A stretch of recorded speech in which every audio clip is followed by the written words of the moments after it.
इस अष्टपदी विच जो 4 अंक सवेरे आपां विचारे सन, उस अंदर सतगुरां ने हदायतां कीतियां, सिक्ख्या दित्ती, एक गुरसिख नूं सिखाया, जाच दसी किवें तुरना है, किवें तूं कमाई करनी है धर्म दी। ਜਿਹੜੀਆਂ अगलियां 4 पदे ਹਨ, इन्हां विच गुरसिख ਵੱਲੋਂ गुरु ਦੇ हुक्म विच विचर के सियाणप त्याग के जो उस कार ਨੂੰ गुरसिख ने कमाया, गुरु ਦੇ हुक्म ਨੂੰ ਮੰਨਿਆ, ਸਿਆਣਪ ਨੂੰ ਛੱਡਿਆ,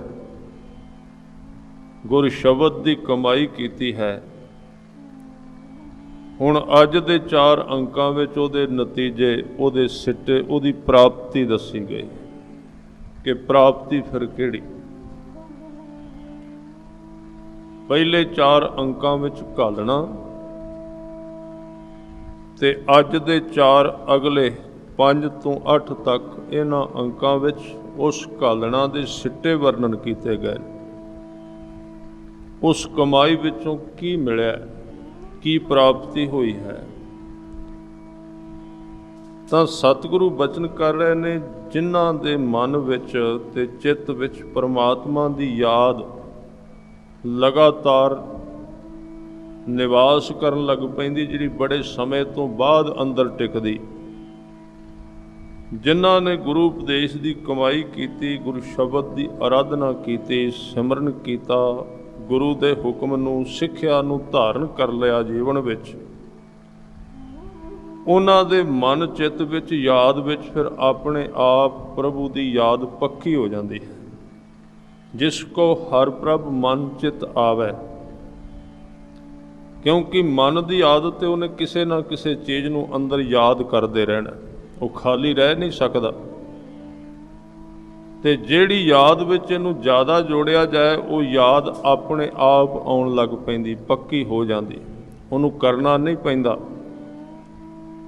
ਜਿਵੇਂ ਕਿ ਸਤਿਗੁਰਾਂ ਨੇ ਉਦਾਹਰਨ ਦਿੱਤੀ, ਕਿੰਨੇ ਸੰਸਾਰ ਦੇ ਕਾਰਜ ਨੇ ਜਿਨ੍ਹਾਂ ਨੂੰ ਬਹੁਤੇ ਅਭਿਆਸ ਕਰੀਏ, ਜਿਹਦਾ ਤੇ ਉਹ ਫਿਰ ਆਪਣੇ ਆਪ ਹੀ ਹੋਈ ਜਾਂਦੇ।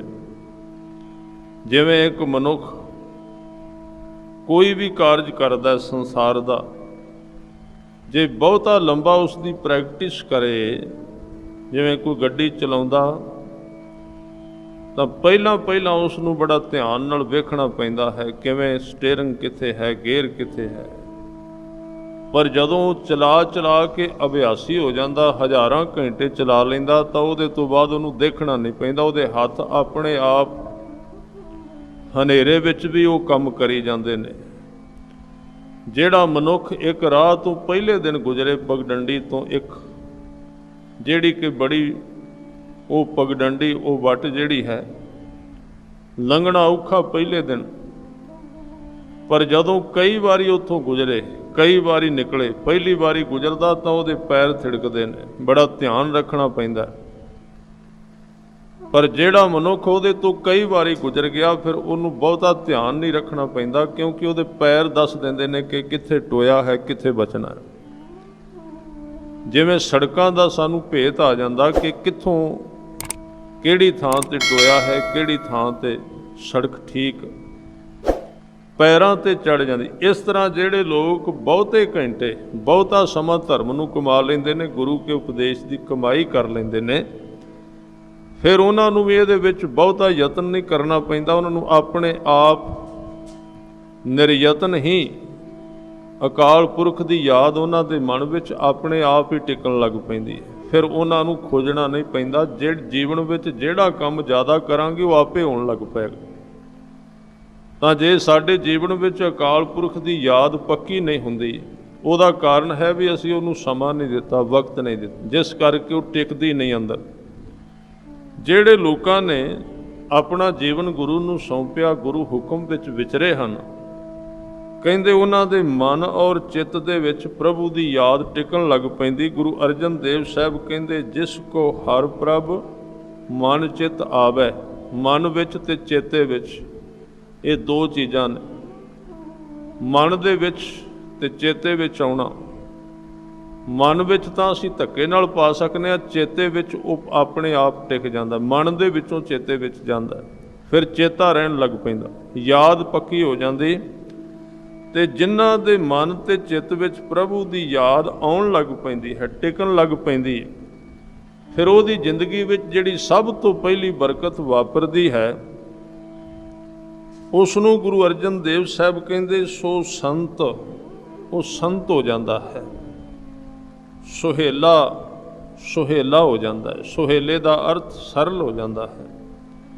ਸੋ ਸੰਤ ਸੁਹੇਲਾ, ਇੱਕ ਜਿਹੜੀ ਦਾਤ ਮਿਲਦੀ ਉਸ ਨੂੰ ਬਹੁਤ ਵੱਡੀ ਕਹਿੰਦੇ ਨਹੀਂ ਡੁਲਾਵੇ, ਉਹਦਾ ਮਨ ਫਿਰ ਡੋਲਦਾ ਨਹੀਂ, ਪਰਪੱਕ ਹੋ ਜਾਂਦਾ, ਡੋਲਣ ਤੋਂ ਬਚ ਜਾਂਦਾ। ਕਿਉਂਕਿ ਇਸ ਮਾਰਗ ਤੇ ਤੁਰਨ ਵਾਲਿਆਂ ਦੇ ਜੀਵਨ ਵਿੱਚ ਮਨ ਦਾ ਡੋਲਣਾ ਬਹੁਤ ਵੱਡੀ ਇੱਕ ਰੁਕਾਵਟ ਹੈ।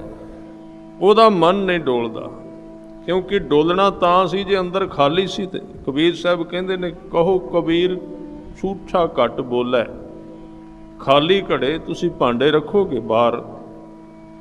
ਖਾਲੀ ਘੜੇ ਜਿਹੜੇ ਨੇ ਹਨੇਰੀ ਨਾਲ ਇੱਧਰ ਉੱਧਰ ਹਿੱਲਣਗੇ, ਉੱਡ ਵੀ ਸਕਦੇ ਨੇ, ਪਰ ਜੇ ਉਸ ਭਾਂਡੇ ਨੂੰ ਤੁਸੀਂ ਭਰ ਦਿਓ ਪਾਣੀ ਨਾਲ, ਕਿਸੇ ਪਦਾਰਥ ਨਾਲ, ਉਹ ਹਿੱਲਣਗੇ ਨਹੀਂ। ਖਾਲੀ ਘੜੇ ਨੂੰ ਤੁਸੀਂ ਖੜਕਾਓਗੇ, ਉਹਦੀ ਆਵਾਜ਼ ਹੋਰ ਹੈ। ਭਰੇ ਹੋਏ ਭਾਂਡੇ ਨੂੰ ਤੁਸੀਂ ਖੜਕਾਓਗੇ, ਉਹਦੀ ਆਵਾਜ਼ ਬਦਲ ਜਾਏਗੀ। ਇਸੇ ਤਰ੍ਹਾਂ ਜਿਨ੍ਹਾਂ ਦੇ ਜੀਵਨ ਵਿੱਚ ਅਕਾਲ ਪੁਰਖ ਦੀ ਯਾਦ ਵਸ ਜਾਏ, ਉਹਨਾਂ ਦੇ ਜੀਵਨ ਉਹਦੀ ਯਾਦ ਨਾਲ ਭਰੇ ਜਾਂਦੇ ਨੇ। ਜਦੋਂ ਭਰੇ ਜਾਂਦੇ ਨੇ ਤੇ ਉਹਨਾਂ ਦੀ ਹਰ ਇੱਕ ਚੀਜ਼ ਦੀ, ਉਹਨਾਂ ਦੀ ਆਵਾਜ਼, ਉਹਨਾਂ ਦਾ ਵੇਖਣਾ, ਉਹਨਾਂ ਦਾ ਤੁਰਨਾ, ਕੰਮ ਕਰਨਾ, ਵਿਚਰਨਾ, ਇਹ ਸਾਰੀਆਂ ਚੀਜ਼ਾਂ ਦਾ ਜਿਹੜੀ ਰੂਟੀਨ ਅਸੀਂ ਕਰਨੇ ਆ, ਉਹਨਾਂ ਦੀ ਸਾਰੀਆਂ ਚੀਜ਼ਾਂ ਬਦਲ ਜਾਂਦੀਆਂ ਨੇ। ਇਹ ਤੇ ਕਹਿੰਦੇ ਨੇ ਕੱਚੋ ਕੰਚਨ ਭਇਓ, ਕਿ ਮਨੁੱਖਾਂ ਤੋਂ ਦੇਵਤੇ ਹੋ ਗਏ, ਹੋਰ ਸਰੀਰ ਨਹੀਂ ਬਦਲਦਾ। ਸਰੀਰ ਦੇ ਵਿੱਚ ਬਦਲਾਵ ਅੰਦਰ ਆਉਂਦਾ ਹੈ, ਅੰਦਰ ਸਾਰੀਆਂ ਚੀਜ਼ਾਂ ਤਬਦੀਲ ਹੋ ਜਾਂਦੀਆਂ। ਕਿਉਂਕਿ ਅੰਦਰ ਜੋ ਖਾਲੀ ਸੀ, ਬਿਲਕੁਲ ਭਿਖਾਰੀ ਵਾਲਾ ਭਾਂਡਾ ਜਿਸ ਤਰ੍ਹਾਂ ਹੁੰਦਾ ਹੈ, ਉਹ ਜਦੋਂ ਭਰਿਆ ਗਿਆ, ਕਹਿੰਦੇ ਡੋਲਣਾ ਬੰਦ ਹੋ ਗਿਆ, ਹਿੱਲਣਾ ਬੰਦ ਹੋ ਗਿਆ, ਟਿਕਾਵ ਆ ਗਿਆ, ਫਿਰ ਤਾਂ ਉਹ ਸੁਮੇਰ ਪਰਬਤ ਵਰਗਾ ਹੈ। ਉਸ ਨੂੰ ਕੋਈ ਤੂਫਾਨ, ਕੋਈ ਹਨੇਰੀ ਹਿਲਾ ਨਹੀਂ ਸਕਦੀ। ਉਹਦਾ ਇੰਨਾ ਵਜਨ ਹੋ ਜਾਂਦਾ ਹੈ, ਇੰਨਾ ਉਹ ਭਰਿਆ ਪੂਰਾ ਗੰਭੀਰ ਤੇ ਸੀਰੀਅਸ ਹੋ ਜਾਂਦਾ, ਉਹਨੂੰ ਕੋਈ ਡੁਲਾ ਨਹੀਂ ਸਕਦਾ। ਗੁਰੂ ਅਰਜਨ ਦੇਵ ਸੱਚੇ ਪਾਤਸ਼ਾਹ ਜੀ ਕਹਿੰਦੇ, ਸੋ ਸੰਤ ਸੁਹੇਲਾ ਨਹੀਂ ਡੁਲਾਵੇ, ਉਹ ਨਹੀਂ ਡੋਲੇਗਾ, ਕਿਉਂਕਿ ਉਹਦੇ ਨਾਲ ਜੁੜ ਗਿਆ ਜਿਹੜਾ ਖੁਦ ਨਹੀਂ ਡੋਲਦਾ, ਜਿਹੜਾ ਖੁਦ ਹਿੱਲਦਾ ਨਹੀਂ।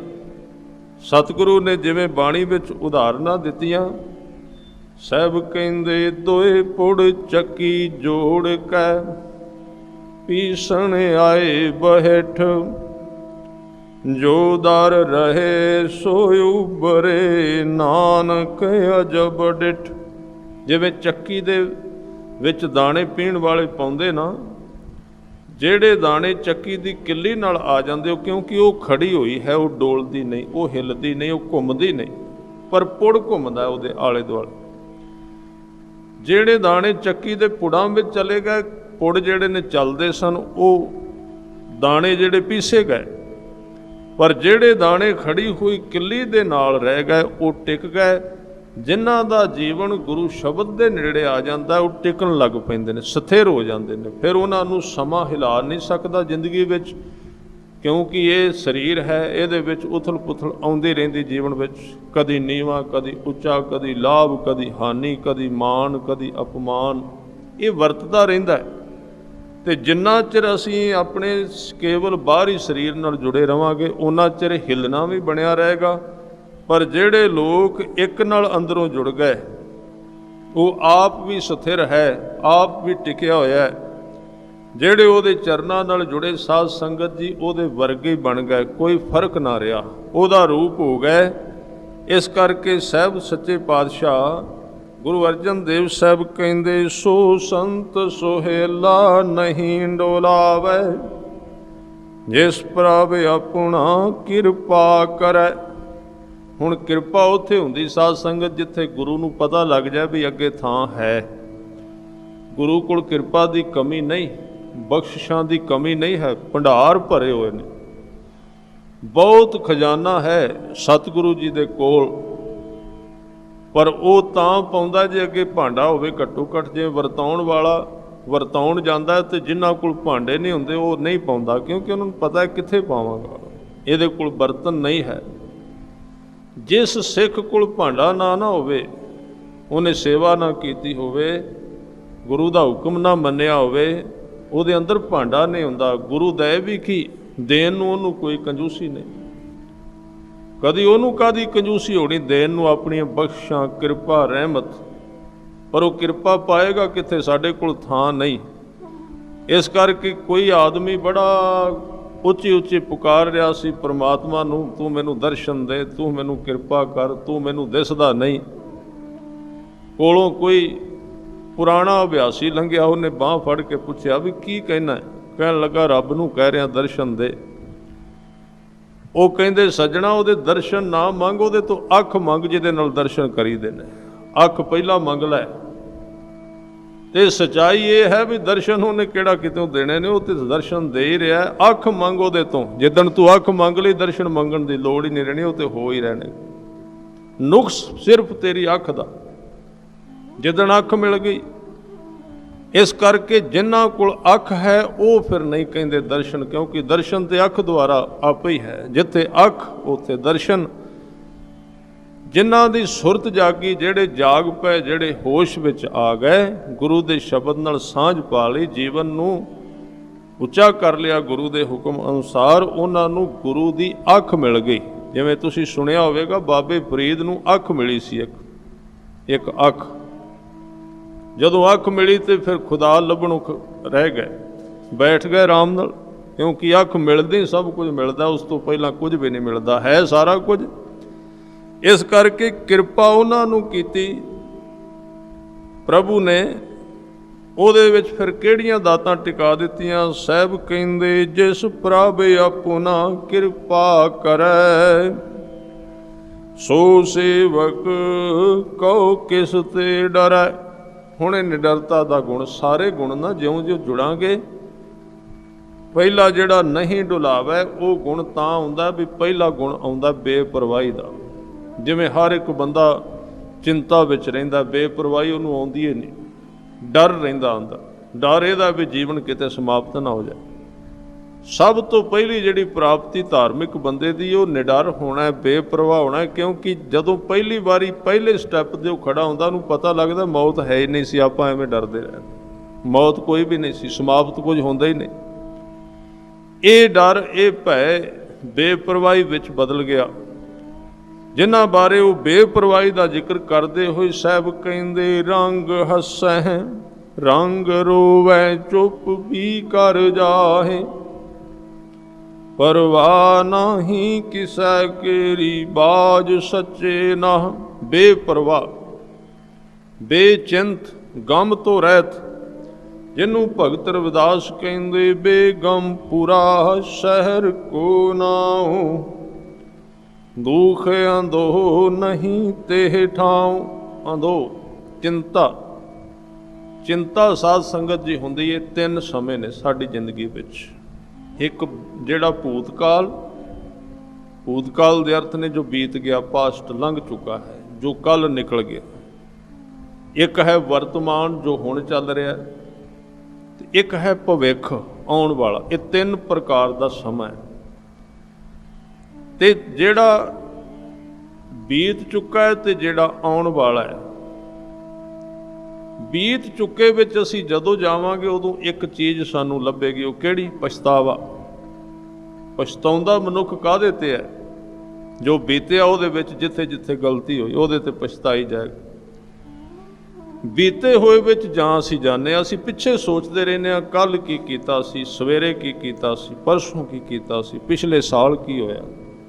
ਆਮ ਤੌਰ 'ਤੇ ਅਸੀਂ ਪਾਸਟ ਜਿਹੜਾ ਗੁਜ਼ਰ ਚੁੱਕਾ ਹੈ, ਲੰਘਿਆ, ਉਹਦੇ ਵਿੱਚ ਅਸੀਂ ਜਿਉਂ-ਜਿਉਂ ਕਿ ਔਰ ਬੀਤੇ ਹੋਏ ਕਾਲ ਦੇ ਮਿੱਤਰਾਂ ਨਾਲ ਤੇ ਦੁਸ਼ਮਣਾਂ ਨਾਲ ਅਸੀਂ ਵਾਰਤਾਲਾਪ ਕਰਦੇ ਰਹਿੰਦੇ ਹਾਂ ਵਰਤਮਾਨ ਵਿੱਚ।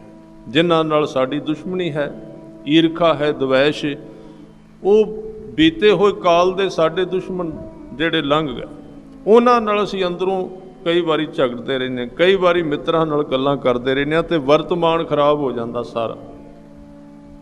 ਇਸ ਕਰਕੇ ਕਿਸੇ ਨੇ ਬਹੁਤ ਸੁੰਦਰ ਇੱਕ ਬਚਨ ਕਿਹਾ ਹੈ ਕਿ ਜੇ ਤੂੰ ਜੀਵਨ ਦਾ ਲਕਸ਼ ਪੂਰਾ ਕਰਨਾ, ਤੂੰ ਬੀਤੇ ਹੋਏ ਸਮੇਂ ਨੂੰ ਛੱਡ।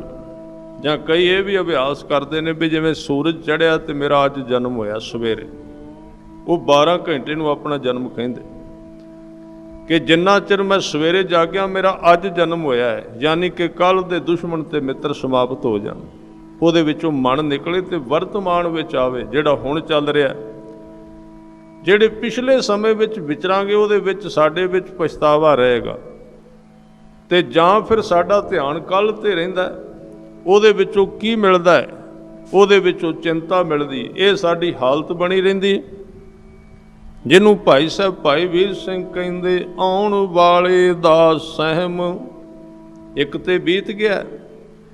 ਉਹ ਕਹਿੰਦੇ ਬੀਤ ਗਈ ਦੀ ਯਾਦ ਪਈ ਹੱਡਾਂ ਨੂੰ ਖਾਵੇ। ਉਹ ਹੱਡਾਂ ਨੂੰ ਖਾਈ ਜਾਂਦੀ ਯਾਦ, ਚਿੰਤਾ ਹੈ ਉਹਦੀ, ਪਛਤਾਵਾ ਹੈ। ਬੀਤ ਗਈ ਦੀ ਯਾਦ ਪਈ ਹੱਡਾਂ ਨੂੰ ਖਾਵੇ, ਆਉਣ ਵਾਲੇ ਦਾ ਸਹਿਮ ਜਾਨ ਨੂੰ ਪਿਆਰ ਸੁਕਾਵੇ। ਜਾਂ ਫਿਰ ਆਉਣ ਵਾਲੇ ਸਮੇਂ ਵਿੱਚ ਬੰਦਾ ਜਿਉਂਦਾ, ਅੱਗੇ ਲੰਘ ਜਾਂਦਾ, ਪਰ ਜਿਹੜੀ ਹੁਣ ਦਾ ਪਾਲੇ ਉਹਦੇ ਵਿੱਚੋਂ ਉਹ ਖਾਲੀ ਸੁੱਤਾ ਹੋਇਆ ਹੈ।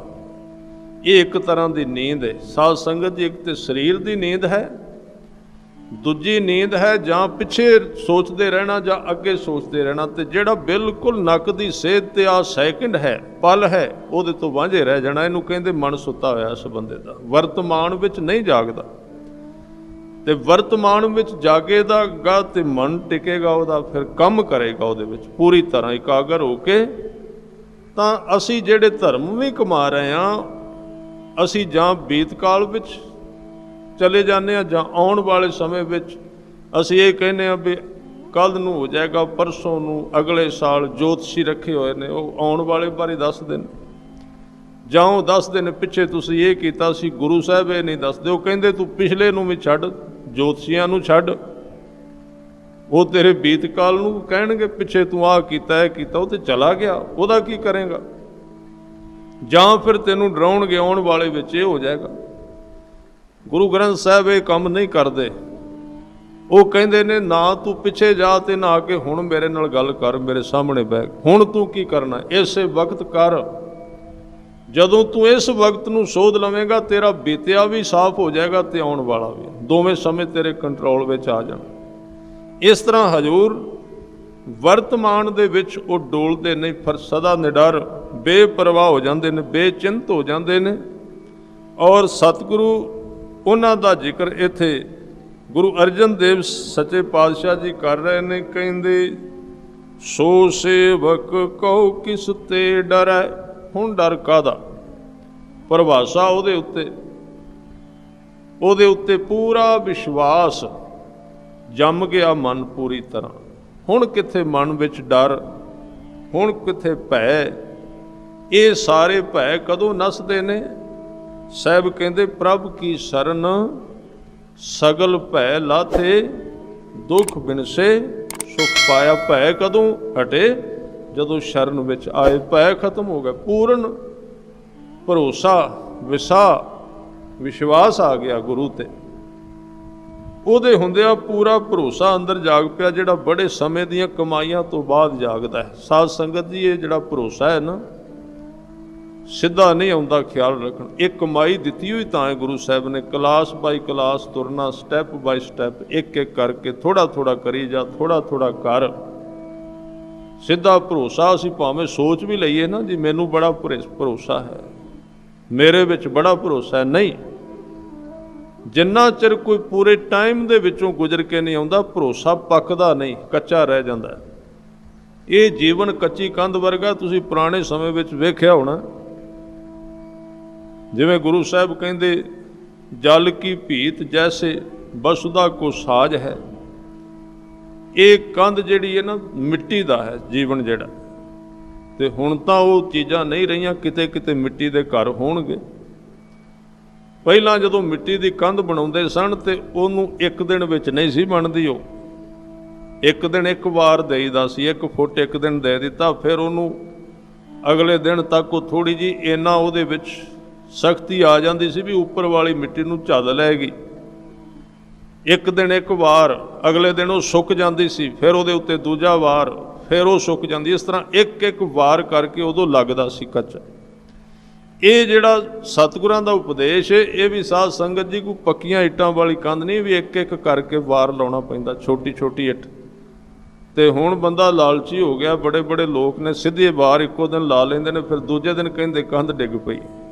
ਗੁਰੂ ਦੇ ਹੁਕਮ ਵਿੱਚ ਨਹੀਂ ਤੁਰੇ, ਆਪਣੀ ਮਨਮਰਜ਼ੀ ਕਰ ਲਈ। ਸਤਿਗੁਰੂ ਨੇ ਤੇ ਇਹ ਉਪਦੇਸ਼ ਦਿੱਤਾ ਸੀ, ਕਹਿੰਦੇ ਸਹਿਜ ਬਿਲੋਵੋ ਜੈਸੇ ਤਤ ਨਾ ਜਾਈ। ਜੇ ਤੁਸੀਂ ਗੁਰੂ ਦੇ ਉਪਦੇਸ਼ ਨੂੰ ਕਮਾਉਣਾ ਹੈ ਤੇ ਸਹਿਜ ਨਾਲ ਉਹਨੂੰ ਰਿੜਕੋ। ਹਜ਼ੂਰ ਕਹਿੰਦੇ ਹਰ ਕਾ ਬਿਲੋਵਣਾ ਬਿਲੋਵੋ ਮੇਰੇ ਭਾਈ। ਬਿਲੋਵਣ ਦਾ ਅਰਥ ਹੈ ਰਿੜਕਣਾ, ਜਿਵੇਂ ਦੁੱਧ ਦਹੀਂ ਰਿੜਕੀਦਾ ਹੈ। ਹਜ਼ੂਰ ਕਹਿੰਦੇ ਸਹਿਜ ਬਿਲੋਵੋ। ਪਹਿਲਾਂ ਸਾਰੀਆਂ ਚੀਜ਼ਾਂ ਤਾਂ ਹੀ ਤੇ ਤਾਕਤਵਰ ਸਨ। ਜੇ ਦੁੱਧ ਰਿੜਕਿਆ ਜਾਂਦਾ ਸੀ ਉਹ ਵੀ ਸਹਿਜ ਨਾਲ, ਉਹਦਾ ਤੱਤ ਨਹੀਂ ਸੀ ਖਤਮ ਹੁੰਦਾ। ਜਿਹੜਾ ਉਹਨੂੰ ਪੀਂਦਾ ਸੀ ਉਹਦੇ ਵਿੱਚ ਵੀ, ਲੱਸੀ ਵਿੱਚ ਸਹਿਜ ਆਉਂਦਾ ਸੀ। ਪਹਿਲਾਂ ਸਾਧ ਸੰਗਤ ਉਹਨੂੰ ਕਾੜ੍ਹਨੀ ਵਿੱਚ ਪਾ ਕੇ ਸਾਰਾ ਦਿਨ ਥੋੜ੍ਹਾ ਥੋੜ੍ਹਾ ਕਾੜ੍ਹਿਆ ਜਾਂਦਾ ਸੀ, ਫਿਰ ਉਹਨੂੰ ਜਮਾਇਆ ਜਾਂਦਾ ਸੀ। ਇਸ ਤਰ੍ਹਾਂ ਲੰਬਾ ਪ੍ਰੋਸੀਜਰ ਪੈ ਜਾਂਦਾ ਸੀ ਤੇ ਉਹਦੇ ਵਿੱਚੋਂ ਜਿਹੜਾ ਤੱਤ ਨਿਕਲਦਾ ਸੀ ਉਹਨੂੰ ਖਾਧਿਆਂ ਉਸ ਘਿਓ ਨੂੰ ਟਿਕਾ ਹੁੰਦਾ ਸੀ ਮਨੁੱਖ ਨੂੰ। ਇਸੇ ਤਰ੍ਹਾਂ ਜਿਹੜੀਆਂ ਖਾਣ ਪੀਣ ਵਾਲੀਆਂ ਚੀਜ਼ਾਂ ਸਨ ਉਹ ਵੀ ਕਈ ਘੰਟਿਆਂ ਬੱਧੀ ਥੋੜ੍ਹਾ ਥੋੜ੍ਹਾ ਗਰਮ ਕਰਕੇ ਉਹਨਾਂ ਨੂੰ ਰਿੰਨ੍ਹਿਆ ਜਾਂਦਾ ਸੀ, ਇੱਕਦਮ ਉਹਨਾਂ ਦੇ ਥੱਲੇ ਅੱਗ ਨਹੀਂ ਸੀ ਬਾਲੀ ਜਾਂਦੀ। ਤੇ ਹੁਣ ਤੇ ਆਦਮੀ ਬਸ ਇਸ ਤਰ੍ਹਾਂ ਦਾ ਹੋ ਗਿਆ, ਕਹਿੰਦੇ ਮੈਂ ਇੱਧਰੋਂ ਬਟਨ ਦਬਾਵਾਂ ਤੇ ਥਾਲੀ ਮੇਰੇ ਸਾਹਮਣੇ ਆ ਜਾਏ। ਇਸ ਕਰਕੇ ਉਹ ਜਿੰਨੀ ਤੇਜ਼ੀ ਨਾਲ ਚੀਜ਼ਾਂ ਬਣਦੀਆਂ ਨੇ, ਦਿਮਾਗ ਉਹਦੀ ਤੇਜ਼ੀ ਨਾਲ ਦੌੜਨ ਲੱਗ ਪਿਆ, ਮਨ ਨਹੀਂ ਟਿਕਦਾ। ਹੁਣ ਤੇ ਮਨੁੱਖ ਕਹਿੰਦਾ ਵੀ ਬਟਨ ਦੱਬਾਂ ਤੇ ਬੰਦੇ ਦਾ ਜਨਮ ਹੋ ਜਾਏ, ਬਟਨ ਦੱਬਾਂ ਤੇ ਜਵਾਨ ਹੋ ਜਾਏ, ਬਸ ਅਗਲਾ ਬਟਨ ਨਹੀਂ ਦੱਬਦਾ, ਕਹਿੰਦੇ ਹੁਣ ਮੌਤ ਵੀ ਹੋ ਜਾਏ, ਉਹਦੇ ਤੇ ਬੰਦ ਕਰ ਦਿੰਦਾ। ਇਹ ਸਾਰੀਆਂ ਚੀਜ਼ਾਂ ਬਟਨਾਂ ਤੇ ਆ ਗਈਆਂ, ਸਵਿੱਚ ਤੇ ਆ ਗਏ। ਜੀਵਨ ਇਸ ਤਰ੍ਹਾਂ ਦਾ ਨਹੀਂ, ਉਹ ਇੰਨੀ ਕਾਲ ਨੂੰ ਪ੍ਰਵਾਨ ਨਹੀਂ ਕਰਦਾ। ਪਰਮਾਤਮਾ ਨੂੰ ਕਾਹਦੀ ਕਾਲ ਹੈ? ਉਹ ਸਹਿਜ ਨਾਲ ਸੰਬੰਧਿਤ ਹੈ। ਕੁਦਰਤ ਦਾ ਜਿਹੜਾ ਨੇਚਰ ਦਾ ਸਿਸਟਮ ਚੱਲ ਰਿਹਾ ਉਹਦੇ ਵਿੱਚ ਕਾਹਲੀ ਨਹੀਂ ਹੈ। ਉਹ ਤੇ ਇੰਨੀ ਸਹਿਜ ਵਿੱਚ ਤੁਸੀਂ ਹੈਰਾਨ ਹੋਵੋਗੇ। ਇੱਕ ਬੰਦਾ ਫਸਲ ਬੀਜਦਾ ਹੈ, ਇੱਕ ਮਾਲੀ ਬੂਟਾ ਲਾਉਂਦਾ ਹੈ, ਉਹ ਇਹ ਕਹਿੰਦਾ ਜ਼ਰੂਰ ਹੈ ਵੀ ਵੱਡਾ ਹੋ ਗਿਆ ਮੇਰਾ ਬੂਟਾ, ਪਰ ਉਹਨੂੰ ਕਹੋ ਵੀ ਸਾਨੂੰ ਵਿਖਾ ਜਦੋਂ ਇਹ ਵੱਧਦਾ ਇਹਦੀ ਸਪੀਡ, ਪੱਤਰ ਨਿਕਲਦੇ ਦਿਸਦੇ ਨਹੀਂ ਦਿਸਣਗੇ, ਨਿਕਲ ਆਉਣਗੇ। ਕੁਦਰਤ ਇੰਨੀ ਸਹਿਜ ਵਿੱਚ ਹੈ, ਉਹਦੀ ਸਪੀਡ ਇੰਨੀ ਸਲੋ ਹੈ, ਤੇ ਸਾਡੇ ਮਨ ਦੀ ਸਪੀਡ ਬਹੁਤ ਤੇਜ਼ ਹੋ ਗਈ। ਇਸੇ ਕਰਕੇ ਸਾਡੀ ਬਣ ਨਹੀਂ ਆਉਂਦੀ, ਇਸੇ ਕਰਕੇ ਸਾਡਾ ਉਹਦੇ ਨਾਲ ਸੰਬੰਧ ਨਹੀਂ ਜੁੜਦਾ। ਅਸੀਂ ਵੀ ਕਾਹਲੀ ਕਾਹਲੀ ਸੰਸਾਰੀ, ਕਾਹਲੀ ਕਾਹਲੀ ਧਰਮ ਧਨ ਕਮਾ ਰਹੇ ਨੇ, ਧਰਮੀ ਕਾਹਲੀ ਕਾਹਲੀ ਧਰਮ ਕਮਾ ਰਹੇ ਨੇ, ਦੋਵਾਂ ਦੇ ਪੱਲੇ ਕੁਝ ਨਹੀਂ ਪੈਂਦਾ। ਇਸ ਲਈ ਗੁਰੂ ਸਾਹਿਬ ਕਹਿੰਦੇ ਹਰ ਕਾ ਬਿਲੋਵਣਾ ਬਿਲੋਵੋ ਮੇਰੇ ਭਾਈ। ਸਹਿਜ ਬਿਲੋਵੋ ਜੈਸੇ ਤਤ ਨਾ ਜਾਈ। ਇਸ ਤਰ੍ਹਾਂ ਸਹਿਜ ਨਾਲ ਸਾਧ ਸੰਗਤ, ਮੈਂ ਬੜੀ ਸੁੰਦਰ ਇੱਕ ਕਹਾਣੀ ਪੜ੍ਹੀ ਇਸ ਮਾਮਲੇ ਵਿੱਚ, ਆਪ ਜੀ ਨਾਲ ਸਾਂਝੀ ਕਰਦੇ ਹਾਂ ਕਿ 2 ਸਾਧਕ ਸਨ, ਦੋਵੇਂ ਭਗਤੀ ਕਰਨ ਵਾਸਤੇ ਤੁਰੇ। ਇੱਕ ਬੜੀ ਸੋਹਣੀ ਥਾਂ ਵੇਖ ਕੇ ਉਹਨਾਂ ਨੇ, ਸੁਹਾਵਣੀ, ਜਿੱਥੋਂ ਕੋਈ ਨਹੀਂ ਸੀ ਲੰਘਦਾ, 2 ਰੁੱਖ ਉਹਨਾਂ ਨੇ ਕਹਿੰਦੇ ਚੁਣ ਲਏ ਵੀ ਇਸ ਥੱਲੇ ਤੂੰ ਬਹਿ ਜਾ, ਇੱਕ ਥੱਲੇ ਦੂਸਰਾ, ਦੋਵੇਂ ਬੈਠ ਗਏ, ਬੰਦਗੀ ਸ਼ੁਰੂ ਕਰ ਦਿੱਤੀ। ਹੁਣ ਇੱਕ ਜਿਹੜਾ 10 ਕੁ ਮਿੰਟ ਮੀਟੇ ਅੱਖਾਂ ਤੇ ਵੇਖੇ, ਅੱਖਾਂ ਖੋਲ ਕੇ ਵੀ ਰੱਬ ਆਇਆ ਕਿ ਨਹੀਂ ਆਕਾਸ਼ ਵੱਲ। ਉੱਥੋਂ ਕਿੱਥੋਂ ਆਉਣਾ ਸੀ? ਉੱਥੇ ਆਕਾਸ਼ ਵਿੱਚ ਸੂਰਜ ਸੀ, ਰੱਬ ਜਿੱਧਰੋਂ ਆਉਣਾ ਸੀ ਉੱਧਰ ਅੱਖ ਜਾਏ ਨਾ। ਥੋੜਾ ਜਿਹਾ ਵੇਖੇ, ਬੜੇ ਉਲਾਮੇ, ਬੜਾ ਕਲਪਨ ਲੱਗ ਪਿਆ। 2-4 ਦਿਨਾਂ ਵਿੱਚ ਲਾਲਾ ਲਾਲਾ ਕਰ ਦਿੱਤੀ ਉਸ, ਕੁਝ ਨਹੀਂ ਬਣਿਆ ਜੀ, ਕੁਝ ਨਹੀਂ ਹੋਇਆ। ਦੂਸਰਾ ਉਸੇ ਤਰ੍ਹਾਂ ਬੈਠਾ। ਕੁਝ ਦਿਨਾਂ ਬਾਅਦ ਕਹਿੰਦੇ ਰੱਬ ਖੁਦ ਤੇ ਆ ਨਹੀਂ ਸਕਦਾ ਇੰਨੀ ਜਲਦੀ, ਉਹਨੂੰ ਹੋਰ ਵੀ ਬੜੇ ਕੰਮ ਨੇ। ਉਹਨੇ ਆਪਣਾ ਸੈਕਟਰੀ ਭੇਜਿਆ ਵੀ ਜਾਓ, ਥੱਲੇ 2 ਆਦਮੀ ਬੈਠੇ ਨੇ, ਇੱਕ ਬਹੁਤ ਰੌਲਾ ਪਾ ਰਿਹਾ, ਪਤਾ ਕਰਕੇ ਆ, ਮੈਂ ਦੋਵਾਂ ਵਿੱਚੋਂ ਪਹਿਲਾਂ ਕਿਹਨੂੰ ਮਿਲਾਂ। ਇੱਕ ਸ਼ਾਂਤ ਤੇ ਇੱਕ ਬੜਾ ਰੌਲਾ ਪਾਉਂਦਾ, ਬੜਾ ਦੌੜਦਾ ਭੱਜਦਾ ਪਿਆ। ਜਦੋਂ ਕਹਿੰਦੇ ਰੱਬ ਦਾ ਸੈਕਟਰੀ ਆਇਆ ਨਾ, ਉਹਦਾ ਭੇਜਿਆ ਹੋਇਆ, ਉਹ ਪਹਿਲੇ ਕਾਹਲੇਪਣ ਵਾਲੇ ਨੂੰ ਮਿਲਿਆ। ਉਹਨੇ ਕਿਹਾ ਵੀ ਤੂੰ ਪਰਮਾਤਮਾ ਨੇ ਮੈਨੂੰ ਭੇਜਿਆ, ਤੁਹਾਨੂੰ ਮਿਲਣਾ ਚਾਹੁੰਦਾ ਤੇ ਪਹਿਲਾਂ ਕਿਹਨੂੰ ਮਿਲੇ, ਕਿੰਨਾ ਕੁ ਸਮਾਂ ਹੋਰ ਤੂੰ ਬਹਿ ਸਕਣਾ, ਅਜੇ ਲੱਗ ਸਕਦੇ ਨੇ 5 7 10 ਸਾਲ। ਉਹਨੇ ਕਿਹਾ ਜੀ 5 7 10 ਸਾਲ, ਇੰਨੇ ਚਿਰ ਵਿੱਚ ਤੇ ਮੈਂ ਚਲਾ ਹੀ ਜਾਵਾਂਗਾ, ਮੈਂ ਰਹਿਣੇ ਨਹੀਂ ਇੱਥੇ, ਮੈਨੂੰ ਬਹੁਤ ਕਾਹਲ ਹੈ, ਮੈਨੂੰ ਬਹੁਤ ਕਾਹਲ। ਮੈਂ ਇੱਕ ਬੜੀ ਸੁੰਦਰ ਘਟਨਾ ਪੜ੍ਹੀ, ਇਹਨੂੰ ਛੱਡ ਕੇ ਵਿੱਚ ਕਹਿਣਾ। ਇੱਕ ਕੋਈ ਸੱਜਣ ਮਹਾਂਪੁਰਸ਼ਾਂ ਕੋਲ ਆ ਗਿਆ, ਉਹਨਾਂ ਨੂੰ ਆ ਕੇ ਸਿੱਧਾ ਕਹਿੰਦਾ, ਉਹਨੇ ਗੁਰੂ ਕੇ ਸਵਾਰਿਓ PhD ਕੀਤੀ ਸੀ ਧਰਮ ਤੇ। PhD ਬਹੁਤ ਮਿਹਨਤ ਕਰਨੀ ਪੈਂਦੀ ਹੈ, ਜਿਹਨੇ ਉਹ ਕਰਨੀ ਹੋਵੇ ਉਹਨੂੰ ਪਹਿਲੀ ਕਲਾਸ ਤੋਂ ਲੈ ਕੇ 15 16 ਸਾਲ ਲਾਉਣੇ ਪੈਂਦੇ ਨੇ। ਉਹ ਕਰਕੇ ਆਇਆ, ਮਹਾਂਪੁਰਸ਼ਾਂ ਨੂੰ ਕਹਿਣ ਲੱਗਾ, ਜੀ ਤੁਸੀਂ ਨਾਮ ਦੀ ਗੱਲ ਕਰਦੇ ਹੋ, ਰੱਬ ਦੀ ਗੱਲ? ਕਹਿੰਦੇ ਹਾਂ, ਬਾਣੀ ਵਿੱਚ ਲਿਖਿਆ, ਤੂੰ ਵੀ ਪੜ੍ਹ ਸਕਣਾ, ਕੋਈ ਓਹਲਾ ਨਹੀਂ। ਕਹਿੰਦੇ ਜੀ ਮੈਨੂੰ ਸਮਝਾਓ ਫਿਰ। ਕਹਿੰਦੇ ਵੀ ਤੂੰ ਸੰਗਤ ਵਿੱਚ ਆਇਆ ਕਰ, ਸੰਗਤ ਕਰਿਆ ਕਰ, ਸਹਿਜੇ ਸਹਿਜੇ ਤੈਨੂੰ ਇੱਕ ਇੱਕ ਚੀਜ਼ ਦਾ ਪਤਾ ਲੱਗੇਗਾ, ਫਿਰ ਦੇਖਾਂਗੇ।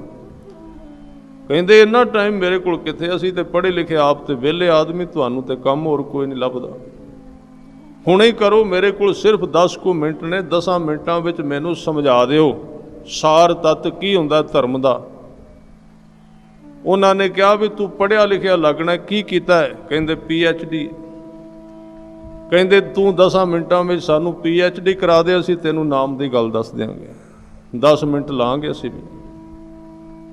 ਇਹ ਚੀਜ਼ਾਂ ਕੋਈ ਜੋੜ ਨਹੀਂ ਖਾਂਦੀਆਂ, ਖਿਆਲ ਰੱਖਣਾ।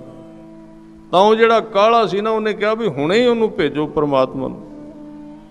ਤੇ ਜਦੋਂ ਦੂਸਰੇ ਕੋਲ ਗਿਆ ਜਿਹੜਾ ਟਿਕਿਆ ਹੋਇਆ ਸੀ, ਉਹਨੇ ਕਿਹਾ ਜੀ ਮੈਨੂੰ ਕੋਈ ਕਾਹਲ ਨਹੀਂ, ਮੈਂ ਇੱਕੋ ਚੀਜ਼ ਸੋਚ ਕੇ ਇੱਥੇ ਬੈਠਾ ਵੀ ਇਸ ਰੁੱਖ ਦੇ ਜਿੰਨੇ ਪੱਤੇ ਨੇ, ਜੇ ਇੰਨੇ ਜਨਮ ਵੀ ਮੈਨੂੰ ਲੱਗ ਗਏ ਤੇ ਮੈਂ ਫਿਰ ਵੀ ਉਹਦਾ ਚਰਨਾਂ ਦੀ ਪ੍ਰੀਤ ਨਹੀਂ ਛੱਡਾਂ, ਇੰਨੇ ਜਨਮ ਵੀ ਲਾ ਦਿਆਂ। ਕਹਿੰਦੇ ਨੇ ਉਹ ਧੀਰਜ ਵਾਲੇ ਮਨੁੱਖ ਨੂੰ ਪ੍ਰਭੂ ਨੇ ਪਹਿਲਾਂ ਆਪਣੀ ਗੋਦ ਦੇ ਵਿੱਚ ਬਿਠਾਇਆ, ਉਹਦੇ ਨਾਲ ਪਹਿਲਾਂ ਮਿਲਾਪ ਕੀਤਾ। ਇਹ ਕਾਹਲੇਪਣ ਦਾ ਵਿਸ਼ਾ ਨਹੀਂ। ਇਸ ਕਰਕੇ ਸਤਿਗੁਰੂ ਕਹਿ ਰਹੇ ਨੇ, ਕੌਣ ਨਹੀਂ ਡੋਲਦੇ ਜਿਨ੍ਹਾਂ ਵਿੱਚ ਕਾਹਲ ਨਹੀਂ, ਜਿਹੜੇ ਟਿਕਾਅ ਵਿੱਚ ਰਹਿੰਦੇ ਨੇ ਉਹਨਾਂ ਤੇ ਰਹਿਮਤ ਹੁੰਦੀ। ਸੋ ਸੇਵਕ ਕੋ ਕਿਸ ਤੇ ਡਰੈ, ਹਜ਼ੂਰ ਕਹਿੰਦੇ ਜੈਸਾ ਸਾ ਤੈਸਾ ਦ੍ਰਿਸ਼ਟਾਇਆ, ਆਪਣੇ ਕਾਰਜ ਮਹਿ ਆਪ ਸਮਾਇਆ।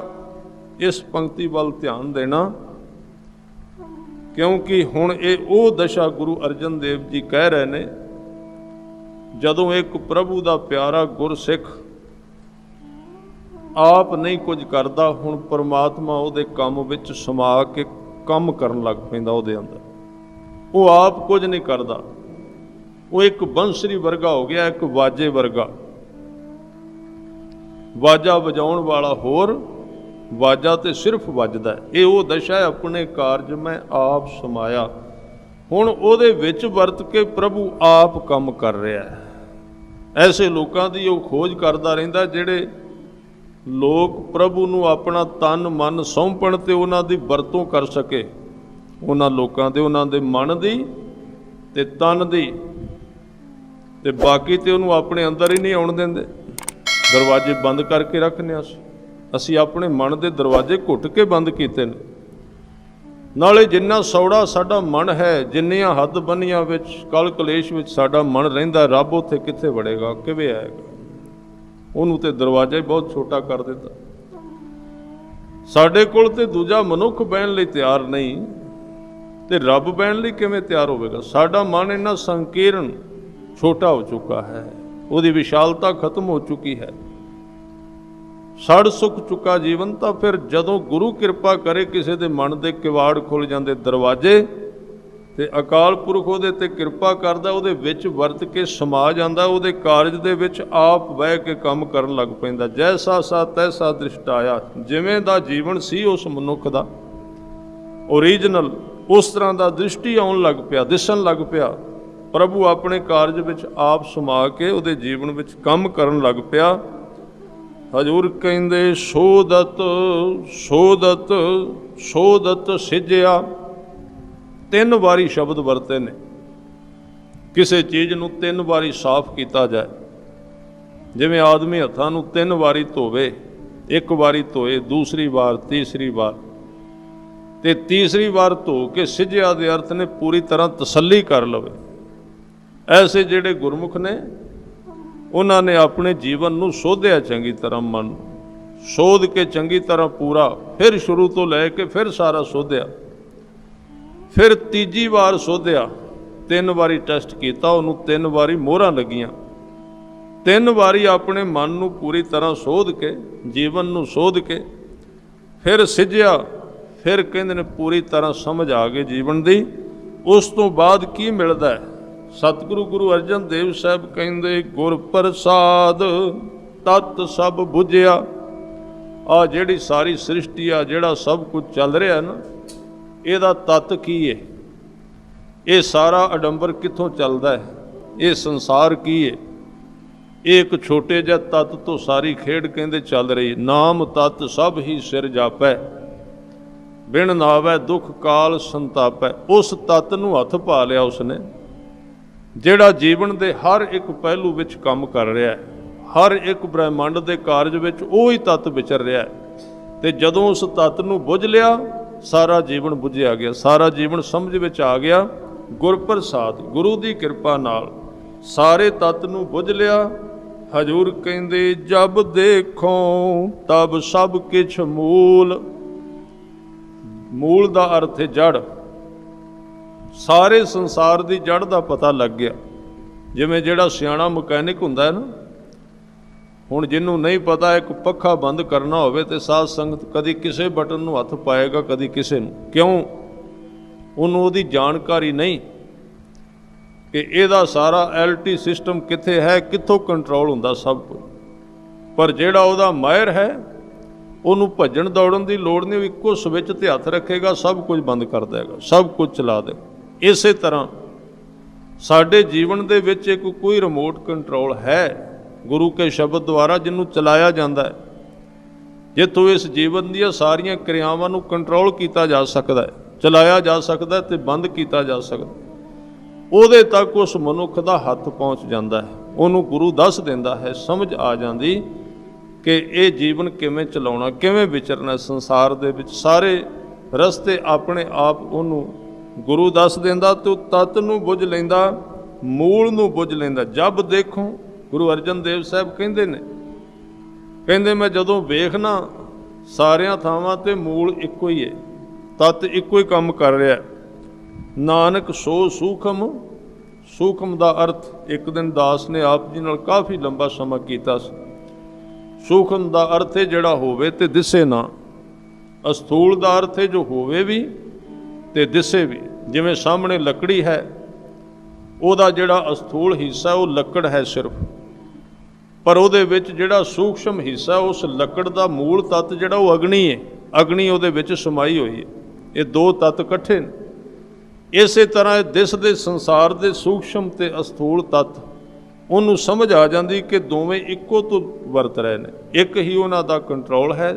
ਨਾਮ ਜਿਹੜਾ ਸ਼ਬਦ ਹੈ ਉਹਦੇ ਤੋਂ ਚੱਲ ਰਹੇ ਨੇ। ਤਾਂ ਇਸ ਦਸ਼ਾ ਵਿੱਚ ਜਾ ਕੇ ਫਿਰ ਜਨਮ ਤੇ ਮਰਨ ਦਾ ਭਰਮ ਚੱਕਰ ਖਤਮ ਹੋ ਗਿਆ। ਹਜੂਰ ਕਹਿੰਦੇ ਨਹਿ ਕਿਛ ਜਨਮੈ ਨਹਿ ਕਿਛ ਮਰੈ।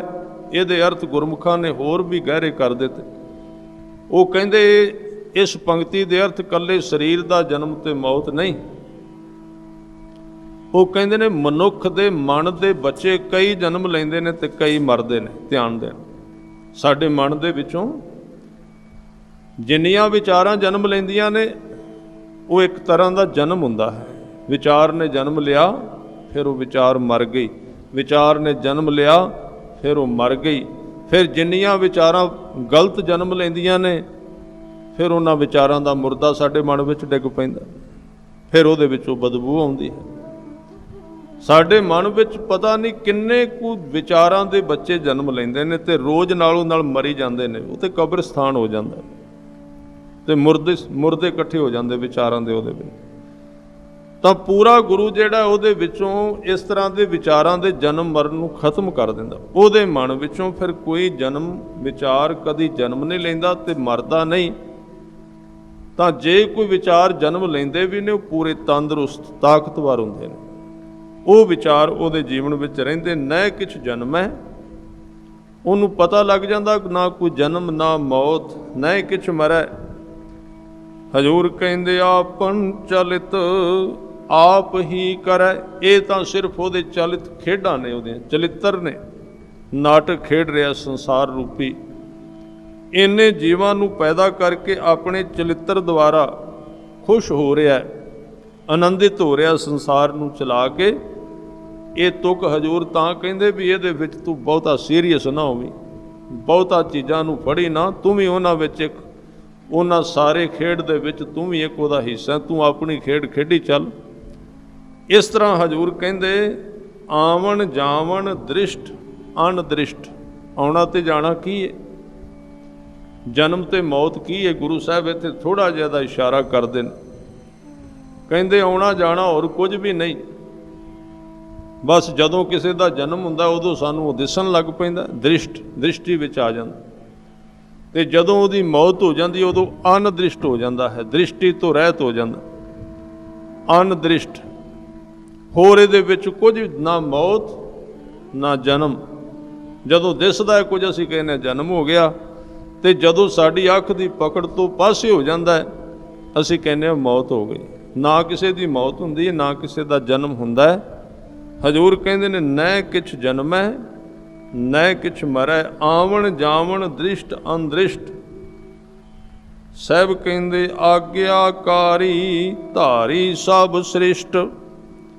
ਇਹ ਜਿੰਨੀ ਸ੍ਰਿਸ਼ਟੀ ਹੈ ਸਾਰੀ ਕਹਿੰਦੇ ਅਕਾਲ ਪੁਰਖ ਵਾਹਿਗੁਰੂ ਨੇ ਆਪਣੀ ਆਗਿਆ ਦੇ ਸੂਤਰ ਵਿੱਚ ਇਹਨੂੰ ਬੰਨ੍ਹਿਆ ਹੋਇਆ ਹੈ।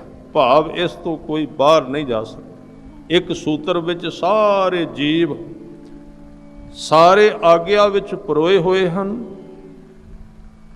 ਆਪੇ ਆਪ ਸਗਲ ਮਹਿ ਆਪ ਅਨੇਕ ਜੁਗਤ ਰਚ ਥਾਪ ਉਥਾਪ। ਇਹਦੇ ਵਿੱਚ ਸਾਰੀ ਸ੍ਰਿਸ਼ਟੀ ਦੀ ਲੀਲਾ ਗੁਰੂ ਅਰਜਨ ਦੇਵ ਪਾਤਸ਼ਾਹ ਜੀ ਬਿਆਨ ਕਰ ਰਹੇ ਨੇ। ਕਹਿੰਦੇ ਵੇਖਣ ਨੂੰ ਵੇਖੋ ਕਿੰਨੇ ਸਰੀਰ ਵੱਖਰੇ ਵੱਖਰੇ ਪ੍ਰਤੀਤ ਹੁੰਦੇ ਨੇ। ਅਸੀਂ ਵੀ ਮਹਿਸੂਸ ਕਰਨੇ ਕਿ ਅਸੀਂ ਵੱਖਰੇ ਵੱਖਰੇ ਹਾਂ, ਪਰ ਅਸਲ ਵਿੱਚ ਸੱਚਾਈ ਇਹ ਹੈ ਵੀ ਸਾਡੇ ਵਿੱਚ ਸਾਰਿਆਂ ਵਿੱਚ ਇੱਕੋ ਹੀ ਅਕਾਲ ਪੁਰਖ ਦੀ ਜੋਤ ਕੰਮ ਕਰ ਰਹੀ ਏ। ਸਾਡੇ ਵਿੱਚ ਮਨ ਵੀ ਇੱਕੋ ਜਿਹੇ ਨੇ, ਇੱਕ ਦੂਜੇ ਦਾ ਪ੍ਰਭਾਵ ਕਬੂਲ ਕਰਦੇ ਨੇ, ਇੱਕ ਦੂਜੇ ਨਾਲ ਸਾਡਾ ਜੀਵਨ ਜੁੜਿਆ ਹੋਇਆ। ਆਪੇ ਆਪ ਸਗਲ ਮਹਿ ਆਪ ਅਨੇਕ ਜੁਗਤ ਦਾ ਅਰਥ ਤਰੀਕੇ, ਕਈ ਤਰੀਕਿਆਂ ਦੇ ਨਾਲ ਕਈ ਢੰਗਾਂ ਦੇ ਨਾਲ ਰਚ ਉਹ ਇੱਥੇ ਜੀਵਾਂ ਦੀ ਰਚਨਾ ਕਰਦਾ ਹੈ, ਉਹਨਾਂ ਨੂੰ ਥਾਪਦਾ ਹੈ ਤੇ ਫਿਰ ਉਥਾਪ ਖਤਮ ਕਰ ਦਿੰਦਾ। ਇਹ ਉਹਦੀ ਖੇਡ ਹੈ। ਹਜ਼ੂਰ ਕਹਿੰਦੇ ਅਬਨਾਸੀ ਨਾਹੀ ਪ੍ਰਭ ਖੰਡ, ਅਬਨਾਸੀ ਨਾਹੀ ਕਿਛ ਖੰਡ। ਖੰਡ ਦੇ ਅਰਥ ਨੇ ਟੁਕੜੇ। ਕਹਿੰਦੇ ਉਸ ਅਕਾਲ ਪੁਰਖ ਦੇ ਕੋਈ ਟੁਕੜੇ ਨਹੀਂ ਕਰ ਸਕਦਾ, ਉਹਨੂੰ ਕੋਈ ਤੋੜ ਨਹੀਂ ਸਕਦਾ। ਆ ਵਿਗਿਆਨ ਬੜੇ ਚਿਰ ਦਾ ਯਤਨ ਕਰ ਰਿਹਾ ਹੈ, ਜਿਹਦੇ ਉੱਤੇ ਸਾਰਾ ਵਿਗਿਆਨ ਖੜਾ ਹੈ। ਉਹ ਇੱਕ ਅਣੂ ਹੈ ਜਿਹਦਾ ਨਾਮ ਗੁਰੂ ਗ੍ਰੰਥ ਸਾਹਿਬ ਵਿੱਚ ਵੀ ਆਉਂਦਾ।